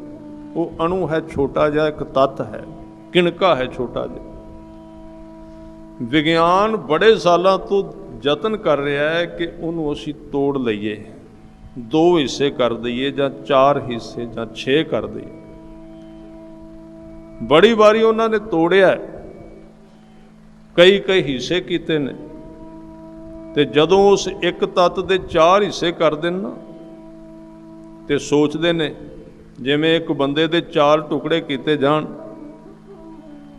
ਤੇ ਉਹਦੀਆਂ ਲੱਤਾਂ ਵੱਖਰੀਆਂ ਤੇ ਹੱਥ ਵੱਖਰੇ ਹੋ ਜਾਂਦੇ ਨੇ। ਪਤਾ ਲੱਗ ਜਾਂਦਾ ਵੀ ਇੱਕੋ ਦੇ 4 ਟੁਕੜੇ ਨੇ, ਹੁਣ ਅਧੂਰੇ ਨੇ। ਪਰ ਕਹਿੰਦੇ ਉਸ ਅਣੂ ਦੇ, ਉਸ ਤੱਤ ਦੇ ਜਦੋਂ ਉਹਨਾਂ ਨੇ 4 ਟੁਕੜੇ ਕੀਤੇ, ਉਹਨਾਂ ਕੀ ਵੇਖਿਆ ਵੀ ਜਿਹੜੇ 4 ਟੁਕੜੇ ਨੇ ਉਹ ਫਿਰ ਪੂਰੇ ਦੇ ਪੂਰੇ ਉਸੇ ਤਰ੍ਹਾਂ, ਜਿਹੜਾ ਉਸ ਇੱਕ ਵਿੱਚ ਸੀ ਉਹ 4 ਵਿੱਚ ਵੱਖਰਾ ਵੱਖਰਾ ਫਿਰ ਆ ਗਿਆ। ਇਹ ਸਿਧਾਂਤ ਪਹਿਲਾਂ ਹੀ ਗੁਰੂ ਗ੍ਰੰਥ ਸਾਹਿਬ ਵਿੱਚ ਗੁਰੂ ਸਾਹਿਬ ਨੇ ਦਿੱਤਾ ਹੈ ਕਿ ਸਾਗਰ ਮੈਂ ਬੂੰਦ, ਬੂੰਦ ਮੈਂ ਸਾਗਰ। ਸਾਰੇ ਸਮੁੰਦਰ ਦੇ ਪਾਣੀ ਨੂੰ ਤੁਸੀਂ ਟੈਸਟ ਕਰੋ, ਉਹਦੇ ਵਿੱਚੋਂ ਵੀ ਉਹੀ ਤੱਤ ਨਿਕਲਣਗੇ, ਤੇ ਉਹਦੇ ਵਿੱਚੋਂ ਇੱਕ ਬੂੰਦ ਕੱਢ ਕੇ ਟੈਸਟ ਕਰ ਲਓ, ਉਹਦੇ ਵਿੱਚ ਵੀ ਸਾਰੇ ਤੱਤ ਆ ਜਾਣਗੇ। ਇਹ ਖੇਡ ਵਿਗਿਆਨ ਦੇ ਸਮਝ ਵਿੱਚ ਨਹੀਂ ਆ ਰਹੀ। ਇਹਨੂੰ ਉਹ ਲੱਭ ਨਹੀਂ ਸਕੇ ਵੀ ਕੀ ਮਸਲਾ ਕੀ ਹੈ। ਅਕਾਲ ਪੁਰਖ ਆਪ ਵੀ ਖੰਡਿਤ ਨਹੀਂ, ਇੱਕ ਹੈ, ਉਹਨੂੰ ਕੋਈ ਦੋ ਨਹੀਂ ਕਰ ਸਕਦਾ। ਤੇ ਜਿਹੜੀ ਉਹਨੇ, ਜਿਹਨੂੰ ਇਹ ਅਣੂ ਕਹਿੰਦੇ ਨੇ ਨਾ ਵਿਗਿਆਨ ਵਾਲੇ, ਉਸੇ ਨੂੰ ਗੁਰੂ ਸਾਹਿਬ ਨੇ ਸ਼ਬਦ ਕਿਹਾ ਹੈ। ਉਹੀ ਸ਼ਬਦ, ਉਹਦੇ ਵਿੱਚੋਂ ਸ੍ਰਿਸ਼ਟੀ ਬਣ ਰਹੀ, ਸਾਰੀ ਉਤਪਤੀ ਜਾ ਰਹੀ। ਤਾਂ ਉਹਨੂੰ ਤੋੜਿਆ ਨਹੀਂ ਜਾ ਸਕਦਾ, ਉਹ ਖੰਡਿਤ ਨਹੀਂ ਕੀਤਾ ਜਾ ਸਕਦਾ, ਅਖੰਡ ਹੈ, ਤੋੜਿਆ ਨਹੀਂ ਜਾ ਸਕਦਾ ਉਸਨੂੰ। ਇਸੇ ਤਰ੍ਹਾਂ ਜਿਹੜੇ ਇੱਕ ਨਾਲ ਜੁੜ ਗਏ ਉਹ ਵੀ ਖੰਡਿਤ ਨਹੀਂ ਹੋ ਸਕਦੇ। ਉਹਨਾਂ ਦਾ ਮਨ ਇਕਾਗਰ ਹੁੰਦਾ ਹੀ ਤਾਂ ਹੈ ਆਦਮੀ ਦਾ, ਜੇ ਉਹ ਇੱਕ ਨਾਲ ਜੁੜੇਗਾ, ਇੱਕ ਹੋ ਜਾਏਗਾ ਮਨ। ਇੱਕ ਮਨ ਪੁਰਖ ਧਿਆਏ ਵਰਦਾਤਾ, ਮਨ ਇਕਾਗਰ ਹੋਏਗਾ ਹੀ ਤਾਂ ਜੇ ਉਹਦਾ ਅਣੂ ਇੱਕ ਹੋ ਜਾਏਗਾ, ਇਕਾਗਰ ਹੋ ਜਾਏਗਾ। ਉਸ ਤੋਂ ਪਹਿਲਾਂ ਇਹਨੂੰ ਇਕਾਗਰ ਕਰਨ ਦੀ ਕੋਈ ਕੋਸ਼ਿਸ਼ ਕੰਮ ਨਹੀਂ ਕਰ ਸਕਦਾ। ਤਾਂ ਇੱਥੇ ਸਤਿਗੁਰੂ ਕਹਿ ਰਹੇ ਨੇ ਕਿ ਅਵਿਨਾਸ਼ੀ ਨਾਹੀ ਕਿਛ ਖੰਡ, ਉਹ ਨਾਸ਼ ਤੋਂ ਰਹਿਤ ਹੈ, ਉਹਦੀ ਕਦੀ ਮੌਤ ਨਹੀਂ ਆਉਂਦੀ, ਅਵਿਨਾਸ਼ੀ ਹੈ, ਔਰ ਉਹਨੂੰ ਕੋਈ ਖੰਡ ਟੁਕੜਿਆਂ ਵਿੱਚ ਵੰਡ ਨਹੀਂ ਸਕਦਾ। ਧਾਰਨ ਧਾਰ ਰਹਿਓ ਬ੍ਰਹਿਮੰਡ, ਤੇ ਉਸ ਇੱਕ ਛੋਟੇ ਜਿਹੇ ਟੁਕੜੇ ਨੇ, ਉਸ ਸ਼ਬਦ ਨੇ, ਪਰਮਾਤਮਾ ਦੇ ਉਸ ਨਾਮ ਨੇ ਸਾਰੇ ਬ੍ਰਹਿਮੰਡ ਨੂੰ ਆਪਣੇ ਵਿੱਚ ਧਾਰਿਆ ਹੋਇਆ, ਫੜਿਆ ਹੋਇਆ, ਕੰਟਰੋਲ ਕੀਤਾ ਹੋਇਆ। ਉਸੇ ਤੱਕ ਪਹੁੰਚਣਾ ਗੁਰੂ ਸਾਹਿਬ ਦਾ ਪ੍ਰਯੋਜਨ। ਗੁਰਬਾਣੀ ਉਹਦੇ ਤੱਕ ਪਹੁੰਚਾਉਣ ਦਾ ਯਤਨ ਕਰ ਰਹੀ ਹੈ। ਬਸ ਫਰਕ ਇਹਨਾਂ, ਵਿਗਿਆਨ ਉਹਦੀ ਖੋਜ ਕਰ ਰਿਹਾ, ਧਰਮ ਉਹਦੇ ਨਾਲ ਸਾਂਝ ਬਣਾਉਂਦਾ ਹੈ, ਉਹਦੇ ਵਿੱਚੋਂ ਸਾਰੀਆਂ ਸ਼ਕਤੀਆਂ ਪ੍ਰਾਪਤ ਕਰ ਲੈਂਦਾ, ਸਾਰੇ ਆਨੰਦ ਦੀ। ਉਹੀ ਰਸਤਾ ਹੈ ਪ੍ਰਭੂ ਦੇ ਦੁਆਰ ਵੱਲ ਜਾਣ ਦਾ। ਇਸ ਕਰਕੇ ਕਹਿੰਦੇ ਉਹ ਅਕਾਲ ਪੁਰਖ ਖੰਡਿਤ ਨਹੀਂ ਕੀਤਾ ਜਾ ਸਕਦਾ, ਨਾ ਉਹਦੀ ਸ਼ਕਤੀ ਨੂੰ ਖੰਡਿਤ ਕੀਤਾ ਜਾ ਸਕਦਾ, ਜਿਨਨੇ ਸਾਰੇ ਬ੍ਰਹਿਮੰਡ ਨੂੰ, ਸਾਰੇ ਤਾਰੇ ਸਿਆਰੇ ਔਰ ਸੂਰਜ ਧਾਰੇ ਹੋਏ ਨੇ, ਭਾਵ ਆਪਣੀ ਪਕੜ ਵਿੱਚ ਕੀਤੇ ਹੋਏ ਹਨ। ਹਜ਼ੂਰ ਕਹਿੰਦੇ ਅਲਖ ਅਭੇਵ ਪੁਰਖ ਪ੍ਰਤਾਪ, ਉਹਦੇ ਵਿੱਚ ਚਾਰੇ ਗੁਣ ਨੇ। ਅਲਖ, ਅਲਖ ਦਾ ਮਤਲਬ ਜਿਹਨੂੰ ਲਖਿਆ ਨਾ ਜਾ ਸਕੇ, ਜਿਹਨੂੰ ਇਸ ਅੱਖ ਨਾਲ ਵੇਖਿਆ ਨਾ ਜਾ ਸਕੇ। ਅਭੇਵ, ਜਿਹਦਾ ਭੇਤ ਨਾ ਲੱਭਿਆ ਜਾ ਸਕੇ, ਜਿਹਦਾ ਪੂਰਾ ਭੇਤ ਨਹੀਂ ਕਿਸੇ ਨੂੰ ਆਉਂਦਾ ਵੀ ਇਹਦਾ ਪੈਰ ਕਿੱਧਰ ਨੇ ਤੇ ਸਿਰ ਕਿੱਧਰ ਨੇ। ਇੱਧਰੋਂ ਵੇਖੀਏ ਤੇ ਦੂਜਾ ਪਾਸਾ ਨਿਕਲ ਜਾਂਦਾ, ਦੂਜੇ ਪਾਸਿਓਂ ਵੇਖੀਏ ਤੇ ਪਹਿਲਾ ਨਿਕਲ ਜਾਂਦਾ। ਉਹਦਾ ਕਿਸੇ ਨੇ ਅੰਤ ਨਹੀਂ ਪਾਇਆ।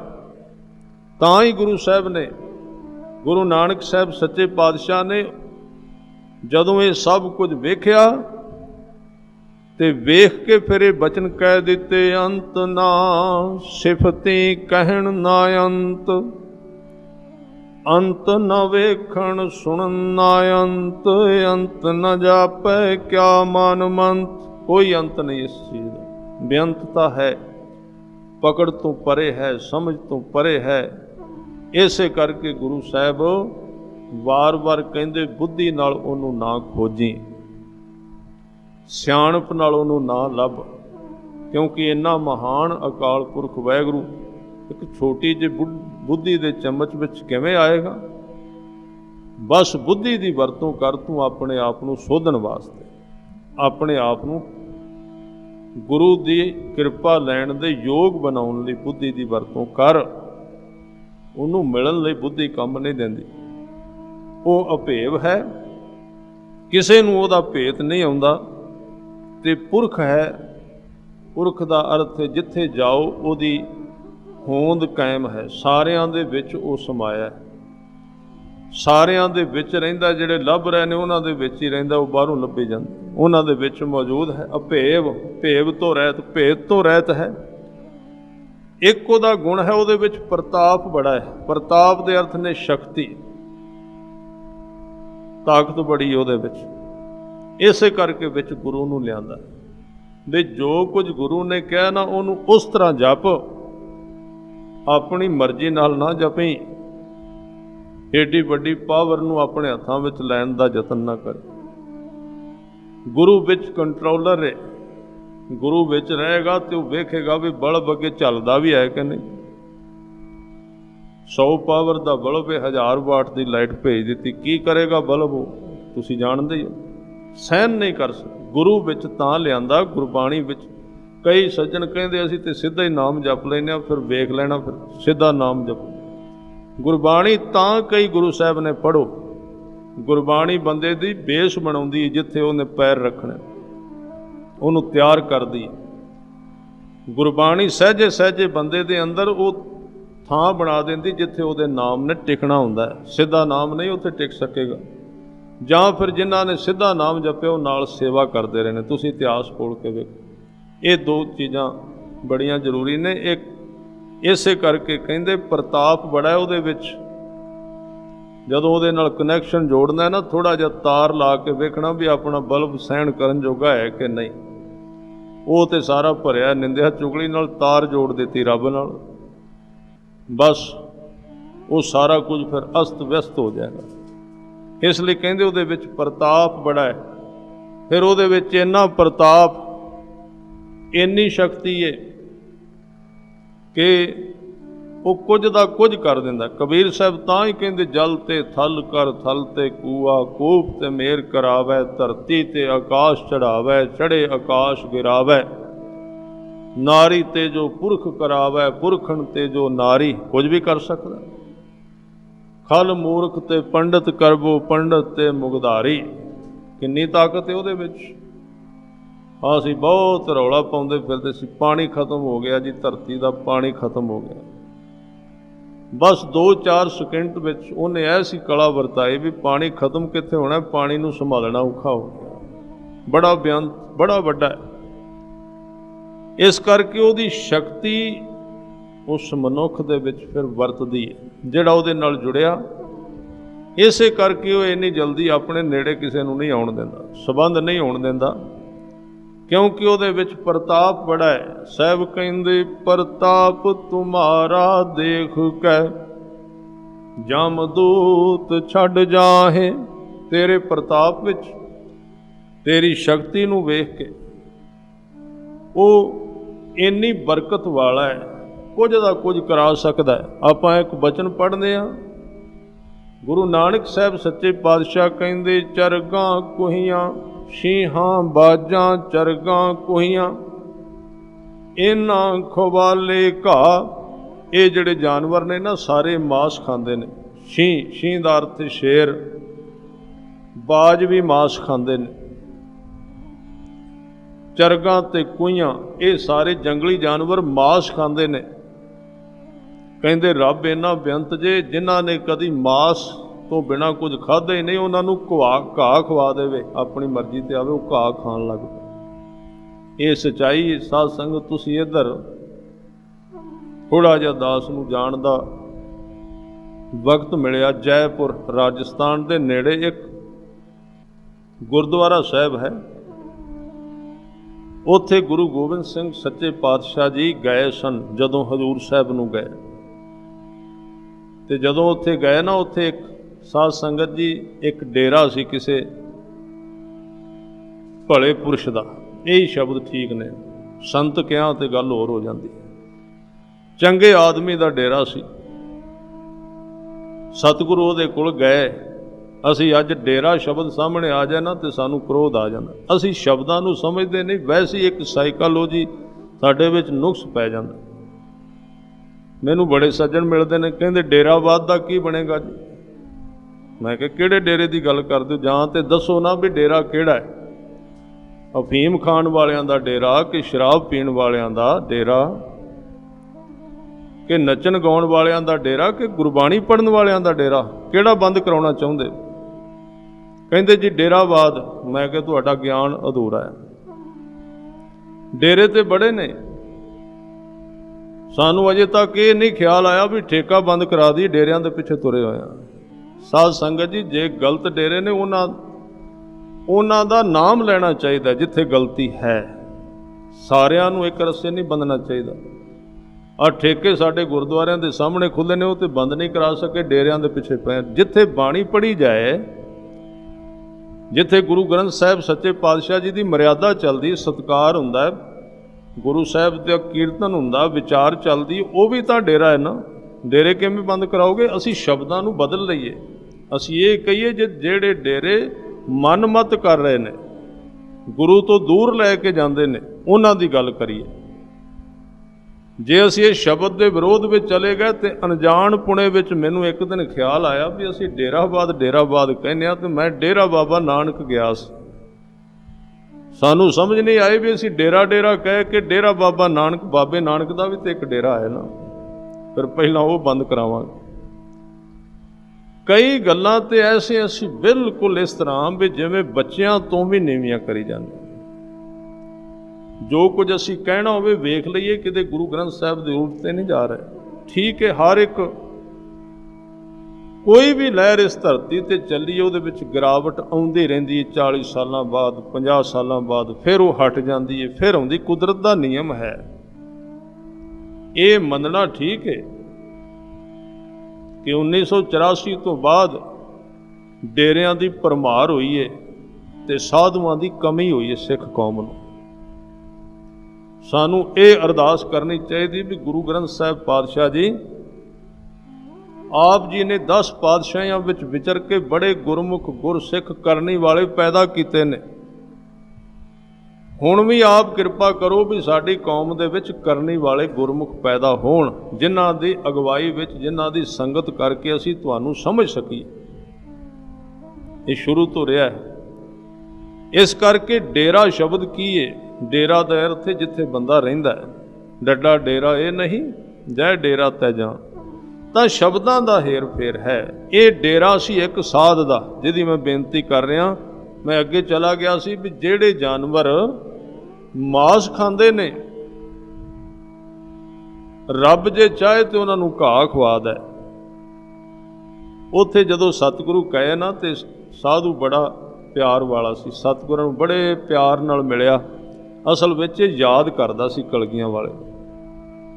ये गुरु की ड्यूटी हुंदी, किन्ना किन्ना नूं जाके उन्हें अगे तोरना हुंदा, हल करना। इत्थे गुरु साहब आप गए तो बड़े प्यार नाल ना, ये वैष्णु सी। वैष्णु का मतलब भी ये डेरे विच शाकाहारी भोजन बनता सी। इन्हें साध संगत सारा कुछ भोजन बनाया ना शाकाहारी। ते कलगियां वाले पातशाह दे कोल बाज हुंदा सी, ते बाज जिहड़े ने वो मांस तो बिना खांदे कुछ नहीं। हजूर दे कोल बाज बैठा सी ते सतगुरु जदों प्रसाद लैके आया ना, जिस वक्त ये सज्जन प्रसाद लैके आया, आपां 1-2 मिनट वास्ते नाम नाल जुड़ लईए, फिर आपां शुरू करांगे। वाहिगुरु वाहिगुरु वाहिगुरु वाहिगुरु। जदों इस साधु ने भोजन लिया के शाकाहारी वैष्णव कलगियां वाले दे सामने रखिया ना, ते सतगुरां ने प्रवान किया, छकन लगे तो इन्हें बेनती की, महाराज तुहाडा बाज भुखा है, इनू की खवावां, क्योंकि ये तो मांस खांदा है। सतगुरां ने कहा कि साधु जन जा तू अपने दाने लिया, अनाज लैके आ। साडे बाज इस तरह के नहीं जिहड़े सुभाਅ ना बदलने, इन्हां सारे असीं सुभाਅ सिखाए होए। वो जिहड़ा साधु सी ना दाने लैके आया, अनाज लैके आया, तो सतगुरां दे हत्थ ते रखिया। कलगियां वाले पातशाह ने उस मांसाहारी जीव दे अगे, बाज दे अगे अपना हत्थ कीता, ते उन्हें वो दाने जिहड़े सन छक लै। वो दाने खाधे जिहड़ा वो कदी नहीं सी खांदा। गुरु चाहे तो जो मर्जी कर दे, असीं गुरु की रीस करने जी। गुरु ने आ कीता, ये खाधा, गुरु ने ये खाधा। असीं अपने घर दे सारे चीज़ों नूं बदल के वेखीए, भला बदलदियां ने चीज़ां। फिर गुरु गोबिंद सिंह जी की रीस कर लेने। उन्होंने तो मांस खवाण वालियां नूं दाणे खवा दिते, जो मर्जी कर देण। साडे विच वो समर्था नहीं। गुरु के हुक्म ते तुरना चाहिए, गुरु की रीस नहीं करनी चाहिए। इस करके ये उहदा प्रताप है कि वो शीहां बाजां चरगां कुइयां इन्हां खवाले घाह खाण, तिन्हां मांस खवाले, ਇਹ ਚਲਾਏ ਰਾਹ ਜਿਹੜੇ ਘਾਹ ਖਾਂਦੇ ਨੇ ਉਹਨਾਂ ਨੂੰ ਮਾਸ ਖਵਾ ਸਕਦਾ। ਨਦੀਆਂ ਵਿੱਚ ਟਿੱਬੇ ਵਿਖਾਲੇ, ਜਿੱਥੇ ਨਦੀਆਂ ਵਹਿੰਦੀਆਂ ਨੇ ਟਿੱਬੇ ਬਣਾ ਸਕਦਾ। ਅੱਜ ਜਿੱਥੇ ਹੁਣ ਹਿਮਾਲਿਆ ਪਰਬਤ, ਕਦੀ ਇੱਥੇ ਸਮੁੰਦਰ ਸੀ ਬਹੁਤ ਪੁਰਾਣਾ। ਨਦੀਆਂ ਵਿੱਚ ਟਿੱਬੇ ਵਿਖਾਲੇ, ਥਲੀ ਕਰੇ ਅਸਗਾ, ਤੇ ਜਿੱਥੇ ਪਰਬਤ ਨੇ ਉੱਥੇ ਸਮੁੰਦਰ ਬਣਾ ਸਕਦਾ, ਉਹਦੇ ਵਿੱਚ ਸਮਰੱਥ ਹੈ। ਕੀੜਾ ਥਾਪ ਦੇ ਪਾਤਸ਼ਾਹੀ ਲਸ਼ਕਰ ਕਰੇ ਸਵਾ, ਜੇਤੇ ਜੀ ਜੀਵੈ ਲੈ ਸਾਹਾ ਤਾਂ ਕੇ ਜੀਵਾਏ ਆਸਾ। ਉਹਦੇ ਵਿੱਚ ਇੰਨੀ ਤਾਕਤ ਤੇ ਪ੍ਰਤਾਪ ਹੈ, ਜਿਹੜੇ ਜੀਵ ਸਾਹ ਲੈ ਕੇ ਜਿਉਂਦੇ ਨੇ, ਜੋ ਚਾਹੇ ਸਵਾਸ ਬੰਦ ਹੋ ਜਾਏ ਤੇ ਉਹਨਾਂ ਨੂੰ ਇਸ ਤਰ੍ਹਾਂ ਵੀ ਜਿਉਂਦੇ ਰੱਖ ਲੈਂਦਾ ਹੈ। ਇਹ ਉਹਦੇ ਵਿੱਚ ਬਰਕਤ ਸ਼ਕਤੀ ਹੈ। ਜੇਤੇ ਜੀ ਜੀਵੈ ਲੈ ਸਾਹਾ ਤਾਂ ਕੇ ਜੀਵਾਏ ਆਸਾ। ਇਸ ਤਰ੍ਹਾਂ ਦੀਆਂ ਬਰਕਤਾਂ ਤੇ ਪ੍ਰਤਾਪ ਨਾਨਕ ਜਿਉਂ ਜਿਉਂ ਸੱਚੇ ਭਾਵੇ ਤਿਉਂ ਤਿਉਂ ਦੇ ਗਿਰਾ। ਇੰਨਾ ਬੇਅੰਤ ਉਹਦਾ ਪ੍ਰਤਾਪ, ਅਲਖ ਅਭੇਵ ਪੁਰਖ ਪ੍ਰਤਾਪ, ਆਪ ਜਪਾਏ ਤਾਂ ਨਾਨਕ ਜਾਪ। ਐਸੇ ਗੁਰਸਿੱਖ ਜਿਹੜੇ ਇਸ ਦਸ਼ਾ ਵਿੱਚ ਚਲੇ ਜਾਂਦੇ ਨੇ, ਫਿਰ ਆਪ ਉਹਨਾਂ ਨੂੰ ਜਪਾਉਂਦਾ ਤੇ ਉਹ ਜਪਦੇ ਨੇ, ਆਪ ਵਰਤਨ ਲੱਗ ਪੈਂਦਾ ਉਹਨਾਂ ਵਿੱਚ। ਹਜ਼ੂਰ ਕਹਿੰਦੇ ਜਿਨ ਪ੍ਰਭ ਜਾਤਾ ਸੋ ਸ਼ੋਭਾਵੰਤ। ਜਾਤਾ ਦਾ ਅਰਥ ਜਾਣ ਲਿਆ, ਪਹਿਚਾਨ ਲਿਆ, ਵੇਖ ਲਿਆ। ਜਿਨ੍ਹਾਂ ਨੇ ਪ੍ਰਭੂ ਨੂੰ ਜਾਣ ਲਿਆ ਹੈ ਉਹ ਸ਼ੋਭਾਵੰਤ, ਬੜੀ ਵੱਡੀ ਵਡਿਆਈ ਵਾਲੇ ਨੇ। ਸਗਲ ਸੰਸਾਰ ਉਦਰ ਹੈ ਤਿਨ ਮੰਤ। ਉਹਨਾਂ ਦੀ ਸਲਾਹ ਦਿੱਤਿਆਂ, ਉਹਨਾਂ ਦਾ ਉਪਦੇਸ਼, ਉਹਨਾਂ ਦੇ ਸ਼ਬਦ ਦੁਆਰਾ ਸਾਰੇ ਸੰਸਾਰ ਦਾ ਉਧਾਰ ਹੋ ਸਕਦਾ ਹੈ। ਤਿੰਨ ਮੰਤ, ਉਹਨਾਂ ਦੀ ਸਲਾਹ, ਉਹਨਾਂ ਦੀ ਸਿੱਖਿਆ, ਉਹਨਾਂ ਦਾ ਉਪਦੇਸ਼ ਲੈ ਕੇ ਸਾਰੇ ਸੰਸਾਰ ਦਾ ਉਧਾਰ ਹੋ ਸਕਦਾ ਹੈ।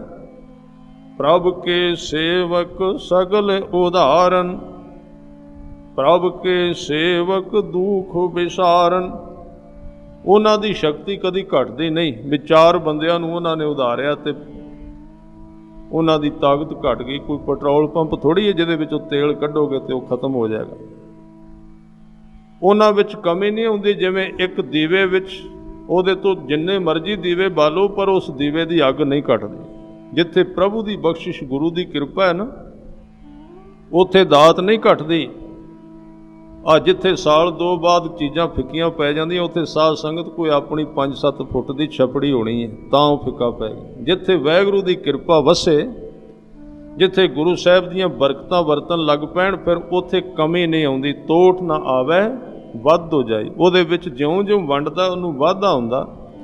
ਇਸ ਤਰ੍ਹਾਂ ਹਜ਼ੂਰ ਸੱਚੇ ਪਾਤਸ਼ਾਹ ਕਹਿੰਦੇ ਕਿ ਪ੍ਰਭ ਕੇ ਸੇਵਕ, ਉਹਨਾਂ ਵਿੱਚ ਇੰਨੀ ਬਰਕਤ ਹੈ। ਸਗਲ ਉਦਾਹਰਨ, ਉਹ ਸਾਰਿਆਂ ਦਾ ਉਧਾਰ ਕਰ ਸਕਦੇ ਨੇ। ਪ੍ਰਭ ਕੇ ਸੇਵਕ ਦੁੱਖ ਵਿਸਾਰਨ, ਉਹਨਾਂ ਨੂੰ ਮਿਲਣ ਨਾਲ ਦੁੱਖ ਵਿਸਰ ਜਾਂਦੇ ਨੇ, ਭਾਵ ਖਤਮ ਹੋ ਜਾਂਦੇ, ਕੱਟੇ ਜਾਂਦੇ ਨੇ।